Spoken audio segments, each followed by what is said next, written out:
আজকে আবারও একটি জরুরি সংবাদ নিয়ে লাইভে আসলাম। সেটি হচ্ছে যে পালানো কিন্তু শুরু হয়ে গিয়েছে, অলরেডি পালিয়ে যাচ্ছে, উপদেষ্টারা পালানো শুরু করছে। যার যার সেফ এক্সিট বিভিন্ন জায়গায় কে কোথায় যাবে সেগুলো প্রক্রিয়া শুরু হয়ে গেছে এবং পালানো শুরু করে দিয়েছে। আজকে বাংলাদেশ টাইম বিকাল 4টায় ফ্লাইটে করে ব্যাংককে পালিয়েছেন উপদেষ্টা আসিফ মাহমুদ, উপদেষ্টা মাহফুজ এবং তার সাথে ছিলেন মোয়াজ্জেম হোসেন এবং আব্দুল আহাদ নামে তাদের সহযোগী। এই দুইজন উপদেষ্টা এবং এরা বাংলাদেশ থেকে আজকে ব্যাংককে পালিয়েছে। সো ইনশাল্লাহ পালানোর প্রক্রিয়া শুরু। যেটা বলেছিলাম যে সেনাবাহিনীর সাথে ইউনূসের চরম পরিমাণ দ্বন্দ্ব শুরু হয়ে গেছে। সেনাবাহিনীর সাথে ইউনূসের একদম মুখোমুখি একটা পর্যায়ে চলে যাচ্ছে সবকিছু। সো ইনশাল্লাহ বিজয় আমাদের সুনিশ্চিত। ইনশাল্লাহ আমরা বলেছিলাম, আগেই বলেছি যে কষ্ট, দুঃখ, বেদনা, সমস্যা এগুলো সাময়িক।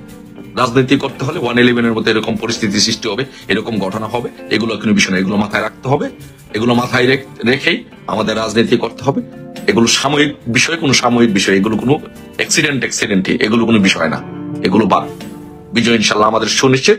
আজকে বিকাল 4টার ফ্লাইটে ব্যাংককে পালিয়েছে আসিফ মাহমুদ, মাহফুজ, এই দুজন। তাদের সাথে গিয়েছে মোয়াজ্জেম আব্দুল আহাদ। বাকিরাও ইনশাল্লাহ আস্তে আস্তে সবাই পালিয়ে যাবে। আমি যেটা বলবো যে আপনাদের বাংলাদেশ আওয়ামী লীগের সকল নেতৃবৃন্দদেরকে বলবো, সকল পর্যায়ের নেতা, গ্রাম থেকে নিয়ে উপজেলা, জেলা, ওয়ার্ড, নগর, মহানগর, সব জায়গায় নেতৃবৃন্দদেরকে বলবো যে আপনারা প্রস্তুত থাকবেন, কোনো নেতৃত্বের জন্য অপেক্ষা করবেন না। আপনারা সবাই নেতা, একজন কর্মী আমার নেতা। গ্রামে গঞ্জে যে যেখানে আছেন প্রত্যেকে সবাই সবার নেতা। এখানে কোনো বিষয় না যে কে নেতৃত্ব দিবে, কে অর্ডার দিবে, আপা অর্ডার দিলে আমি এটা করবো, আপা অর্ডার না দিলে এটা করবো, এগুলো কোনো বিষয় না। আমরা প্রত্যেকে নেতা, আপনারা আমাদের নেতা। আপনাদের নেতৃত্বে আগামী দিনে বাংলাদেশ আওয়ামী লীগ চলবে, বাংলাদেশ আওয়ামী লীগ বিনির্মাণ হবে। আপনাদের নেতৃত্বে এই বাংলাদেশ আওয়ামী লীগ সুসংগঠিত হবে, আওয়ামী লীগের ইউনিফর্ম হবে।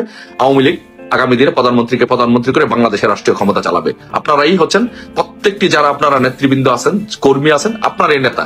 এই পরিস্থিতিতে বাংলাদেশে আওয়ামী লীগের নেতৃত্ব তৈরি হবে। আপনারা নেতৃত্ব দিবেন, এই দেশকে ইউনূসের হাত থেকে রক্ষা করবেন। এটা হচ্ছে আপনাদের কাছে অনুরোধ থাকবে যে আপনারা সারা বাংলাদেশে সকলে মানসিকভাবে এবং যার যা আছে তাই নিয়ে প্রস্তুতি থাকবেন। যার যেভাবে আছে সেভাবে নিয়ে আপনারা প্রস্তুতি থাকবেন, রেডি থাকবেন। আপনাদের মানসিক প্রস্তুতি এবং লজিস্টিক সাপোর্টের যে প্রস্তুতি, সেগুলো নিয়ে আপনারা প্রস্তুতি থাকবেন। ইনশাল্লাহ বিজয় ইনশাল্লাহ খুব বেশি দূরে নয়। ইনশাল্লাহ আমাদের অচিরে আমরা যদি যে মেকানিজম হচ্ছে, যে কাজগুলো হচ্ছে, সেই কাজগুলো যদি সঠিকভাবে আমরা প্রয়োগ করতে পারি, সেই কাজগুলো সঠিকভাবে যদি ব্যবহার করতে পারি, আমরা যদি সকলে ঐক্যবদ্ধভাবে আওয়ামী লীগের নেতৃবৃন্দ কারো জন্য অপেক্ষা না করে, কারো সাথে কেউ না লেগে, কারো পিছনে কেউ না লাগে। আজকের এই পরিস্থিতিতে আমি আরেকটি কথা আওয়ামী লীগের নেতৃবৃন্দদেরকে বলবো, আপনাদেরকে বলবো, আওয়ামী লীগের কোন নেতাকর্মীর প্রতি কেউ কারো কোনো ক্ষোভ, দুঃখ, কষ্ট, বেদনা রাখবেন না। যদি কোনো বেদনা আওয়ামী লীগের, যদি কোনো নেতৃবৃন্দের, বঞ্চিত অবহেলিত কোনো নেতৃবৃন্দের যদি কোনো ক্ষোভ থাকে, দুঃখ থাকে, কষ্ট থাকে, সেটা আমার দীর্ঘদিন রাজনীতি করার ফলে এই রাজনীতিতে কিছু পাইনি। তারপর আমি বলবো যে আমাদের আজকের এই দিনে আমাদের কারো প্রতি কোনো দুঃখ, বেদনা, কষ্ট, ক্ষোভ কোনো কিছু নেই। সবাই আমাদের ভাই। নিজের ভাইয়ের সাথে নিজের দ্বন্দ্ব হয় না, নিজের পরিবারের সাথে দ্বন্দ্ব হয় না, নিজের ভাই নিজের সাথে ঝগড়াঝাটি করে। আওয়ামী লীগ যা করে সেও আমার ভাই। আমার সাথে বিভিন্ন কারণে দ্বন্দ্ব হয়েছে, এগুলো আমাদের সব ভুলে যেতে হবে। একটাই টার্গেট, বঙ্গবন্ধু কন্যা শেখ হাসিনাকে বাংলাদেশে এনে প্রধানমন্ত্রী করতে হবে। বঙ্গবন্ধু কন্যা ছাড়া এই বাংলাদেশ থাকবে না। যদি বঙ্গবন্ধু কন্যা না থাকে, আপনারা কেউ থাকবেন না, আপনাদের কার পিঠে চামড়া থাকবে না। তাই বঙ্গবন্ধু এই দুইজন উপদেষ্টা এবং এরা বাংলাদেশ থেকে আজকে ব্যাংককে পালিয়েছে। সো ইনশাল্লাহ পালানোর প্রক্রিয়া শুরু। যেটা বলেছিলাম যে সেনাবাহিনীর সাথে ইউনূসের চরম পরিমাণ দ্বন্দ্ব শুরু হয়ে গেছে। সেনাবাহিনীর সাথে ইউনূসের একদম মুখোমুখি একটা পর্যায়ে চলে যাচ্ছে সবকিছু। সো ইনশাল্লাহ বিজয় আমাদের সুনিশ্চিত। ইনশাল্লাহ আমরা বলেছিলাম, আগেই বলেছি যে কষ্ট, দুঃখ, বেদনা, সমস্যা এগুলো সাময়িক। রাজনীতি করতে হলে 111-এর মধ্যে এরকম পরিস্থিতি সৃষ্টি হবে, এরকম ঘটনা হবে, এগুলো কোনো বিষয় না। এগুলো মাথায় রাখতে হবে, এগুলো মাথায় রেখেই আমাদের রাজনীতি করতে হবে। এগুলো সাময়িক বিষয়, কোনো সাময়িক বিষয়, এগুলো কোনো অ্যাক্সিডেন্টই, এগুলো কোনো বিষয় না, এগুলো বাদ। বিজয় ইনশাল্লাহ আমাদের সুনিশ্চিত। আজকে বিকাল 4টার ফ্লাইটে ব্যাংককে পালিয়েছে আসিফ মাহমুদ, মাহফুজ, এই দুজন। তাদের সাথে গিয়েছে মোয়াজ্জেম আব্দুল আহাদ। বাকিরাও ইনশাল্লাহ আস্তে আস্তে সবাই পালিয়ে যাবে। আমি যেটা বলবো যে আপনাদের বাংলাদেশ আওয়ামী লীগের সকল নেতৃবৃন্দদেরকে বলবো, সকল পর্যায়ের নেতা, গ্রাম থেকে নিয়ে উপজেলা, জেলা, ওয়ার্ড, নগর মহানগর সব জায়গার নেতৃবৃন্দদেরকে বলবো যে আপনারা প্রস্তুত থাকবেন না, কোনো নেতৃত্বের জন্য অপেক্ষা করবেন না। আপনারা সবাই নেতা, একজন কর্মী আমার নেতা, গ্রামে গঞ্জে যে যেখানে আছেন প্রত্যেকে সবাই সবার নেতা। এখানে কোনো বিষয় না যে কে নেতৃত্ব দিবে, কে অর্ডার দিবে, আপা অর্ডার দিলে আমি এটা করবো, আপা অর্ডার না দিলে এটা করবো, এগুলো কোনো বিষয় না। আমরা প্রত্যেকে নেতা, আপনারা আমাদের নেতা। আপনাদের নেতৃত্বে আগামী দিনে বাংলাদেশ আওয়ামী লীগ চলবে, বাংলাদেশ আওয়ামী লীগ বিনির্মাণ হবে। আপনাদের নেতৃত্বে এই বাংলাদেশ আওয়ামী লীগ সুসংগঠিত হবে, আওয়ামী লীগ নিফর্ম হবে, আওয়ামী লীগ আগামী দিনে প্রধানমন্ত্রী করে বাংলাদেশের রাষ্ট্রীয় ক্ষমতা চালাবে। আপনারাই হচ্ছেন প্রত্যেকটি যারা আপনারা নেতৃবৃন্দ আছেন, কর্মী আছেন, আপনারাই নেতা। এই পরিস্থিতিতে বাংলাদেশে আওয়ামী লীগের নেতৃত্ব তৈরি হবে, আপনারা নেতৃত্ব দিবেন, এই দেশকে ইউনূসের হাত থেকে রক্ষা করবেন। এটা হচ্ছে আপনাদের কাছে অনুরোধ থাকবে যে আপনারা সারা বাংলাদেশে সকলে মানসিকভাবে এবং যার যা আছে তাই নিয়ে প্রস্তুতি থাকবেন, যার যেভাবে আছে সেভাবে নিয়ে আপনারা প্রস্তুতি থাকবেন, রেডি থাকবেন। আপনাদের মানসিক প্রস্তুতি এবং লজিস্টিক সাপোর্টের যে প্রস্তুতি সেগুলো নিয়ে আপনারা প্রস্তুতি থাকবেন। ইনশাল্লাহ বিজয় ইনশাল্লাহ খুব বেশি দূরে নয়। ইনশাল্লাহ আমাদের অচিরে আমরা যদি যে মেকানিজম হচ্ছে, যে কাজগুলো হচ্ছে, সেই কাজগুলো যদি সঠিকভাবে আমরা প্রয়োগ করতে পারি, সেই কাজগুলো সঠিকভাবে যদি ব্যবহার করতে পারি, আমরা যদি সকলে ঐক্যবদ্ধভাবে আওয়ামী লীগের নেতৃবৃন্দ কারো জন্য অপেক্ষা না করে, কারোর সাথে কেউ না লেগে, কারো পিছনে কেউ না লাগে। আজকের এই পরিস্থিতিতে আমি আরেকটি কথা আওয়ামী লীগের নেতৃবৃন্দদেরকে বলবো, আপনাদেরকে বলবো, আওয়ামী লীগের কোন নেতাকর্মীর প্রতি কেউ কারো কোনো ক্ষোভ, দুঃখ, কষ্ট, বেদনা রাখবেন না। যদি কোনো বেদনা আওয়ামী লীগের যদি কোনো নেতৃবৃন্দের, বঞ্চিত অবহেলিত কোনো নেতৃবৃন্দের যদি কোনো ক্ষোভ থাকে, দুঃখ থাকে, কষ্ট থাকে, সেটা আমার দীর্ঘদিন রাজনীতি করার ফলে এই রাজনীতিতে কিছু পাইনি। তারপর আমি বলবো যে আমাদের আজকের এই দিনে আমাদের কারো প্রতি কোনো দুঃখ, বেদনা, কষ্ট, ক্ষোভ কোনো কিছু নেই।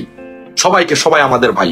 নিজের ভাইয়ের সাথে নিজের দ্বন্দ্ব হয় না, নিজের পরিবারের সাথে দ্বন্দ্ব হয় না, নিজের ভাই নিজের সাথে ঝগড়াঝাটি করে না, করে। আওয়ামী লীগ যা করে সেও আমার ভাই, আমার সাথে বিভিন্ন কারণে দ্বন্দ্ব হয়েছে, এগুলো আমাদের সব ভুলে যেতে হবে। একটাই টার্গেট, বঙ্গবন্ধু কন্যা শেখ হাসিনাকে বাংলাদেশে এনে প্রধানমন্ত্রী করতে হবে। বঙ্গবন্ধু কন্যা ছাড়া এই বাংলাদেশ থাকবে না। যদি বঙ্গবন্ধু কন্যা না থাকে, আপনারা কেউ থাকবেন না, আপনাদের কারো পিঠের চামড়া থাকবে না।